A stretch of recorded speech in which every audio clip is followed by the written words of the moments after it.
Нурлат районының Биккул авылы Самара өлкәсе белән шиктәш. Әлеге авыл җирлегендә 356 баш мөгезле эретерлек асрала, шуның 148-е савым сыеры. Авыл кешесенең кереме сөттән һәм аннан ясаган продукциядән. Рамилә Әхмәтшина авыл җирлеге башлыгы буларак түгел, үзенең хуҗалыгында күп мал асраганлыктан, әлеге йогышлы авыруны булдырмау максатында саклык чараларын белү һәм куллану һәрвакыт кирәк дигән фикердә.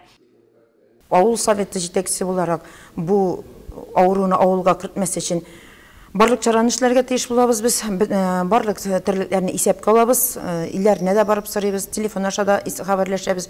Гомумән ай сайын саннарны яңартып торабыз. Һәм инде яңа мал туар алган чиракта конкретно сорашабыз безләрне, каян алганнар, нинди хуҗалыктан алганнар, сопроводительный документлары бармы, ветеринарный справкалары бармы. Чөнки ул бит бер генә терлектән дә авылга шушындай чир кайтырга мөмкин. Многие, конечно, 80-90% зависит от нас самих, предупреждений, примитивных мер, которые мы должны применять, и обработки, и карантинные посты, и еще завоз и вывоз крупной рогатого скота, там ветеринарное сопровождение, там все остальное, все вот это, что мы проходили по АЧСу, это даже хуже, чем АЧС получается.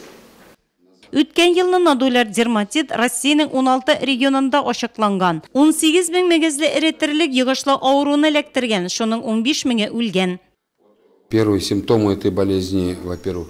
Әлеге авыруның беренче билгеләре тирлекнең тән температурасы 40 градуска кадәр күтәрелә. Бу төп билге. Аннан тәнендә төеннәр барлыкка килә. Күзеннән яшь, авызына селәгәе ага. Иң куркынычы шул, зарарланган тирлек әлеге авырудан терелә алмый. Нодуляр дерматинны республикага кертмәү максатыннан бүгенге көндә Лаеш районы Саескан кишеүе янында пост куелган. Нияз Давлетханов аны шулай ук Самара Нурлат шигенә дә кую тәкъдиме белән чыкты. Мы обязаны совместно сотрудничать. Без районның эчке эшләр бүлеге хезмәткәрләре белән берлектә постлар оештыруны максат итәбез. Ул Самара өлкәсеннән Татарстан Республикасына кирүче юлларда булачак. Шул уңайдан Нурлат янында да. Автокизү тукталышларда әлеге юллар аша тирлекләрне алып кирүче автотранспортларны туктатып, тикшерү үткәрәчәкбез. Автотранспортом. Мал табиблары фикеренчә, яңа йогышлы инфекцияны шәрки шевен кебек бөҗәкләр күчереп йөртергә мөмкин. Шуның өчен дә районда бу көннәрдә көтүдә йөрүче һәм шәхси секторларда асралучы малларны махсус препаратлар белән эшкәртү башланачак. Без беренче чиратта башлыйбыз хәзер аэрозольный метод ширкеләрдән безгә сакларга кирәк. Шебеннәрдән кан суыручы бөҗәкләрдән асылынып, аннан да күчәргә мөмкин. Шагырабыз ветеринарный специалистларны үзебезнең обрабатываем сыерны аркасыннан сиптерәбез спрей белән. Беренче чират монсы. Шуннан соң Казаннан исәптә тора вакцинация. Ансы инъекционный бата, ансы кадыбыз инде ул вакытта. Основном границадан башларга безнең граница зона. Анда безнең кирә югары Нурлат, төбән Нурлат и Чулпан яклары, Кая Тимерлек, Елавур, шулардан башлыйбыз. Но урта тирә сыерны калмый, аларны обработать итәбез.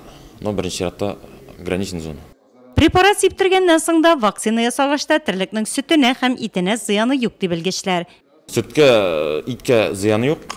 Бу саклый, нидән кешегә зыяны юк аның. Но сыерны сиптергәндә безнең ветеринар служба башкарып итне үзгәртү. Вакытта печатка спецодежда була, но сөте не зыяны юк. Мал табиблары белдергәнчә, нодуляр дерматитның кеше өчен куркынычы юк. Контроль, тагын бер кат контроль. Утырышта авыл җирлекләре башлыкларына зур җаваплылык йөкләнде. Авылга тирлек сатучылар килгән очракта, районга тирлек кайтарылса да, аны ай дәвамында карантинда тотып тикшерергә кирәк булачак. Әлбәттә, алдан хайваннарны мал табиблары карарга тиеш. Минем тирлекләрем белән бу хәл килеп чыкмас дип кистереп әйтеп булмый. Мал асраучы һәркемнән бу мәсьәләгә җитди каравы һәм уяу булуы сорала. Әлеге фикерләр утырышта кат-кат яңгырады.